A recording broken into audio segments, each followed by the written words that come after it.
paano man sabihin, mahal ka namin. Salamat sa inyo, aming mahal.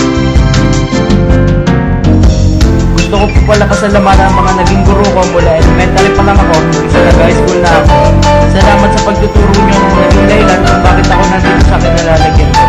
Pasensya na po kayo sa pagiging makulit ko at pasaway sa inyo. Maraming salamat sa inyo. Kayo ang pangalawang dahilan kung bakit ko tatapusin ang kurso ko. Maraming salamat sa inyo. Maraming salamat sa inyo. Aming pangalawang guna. My teacher, my hero. Te amo.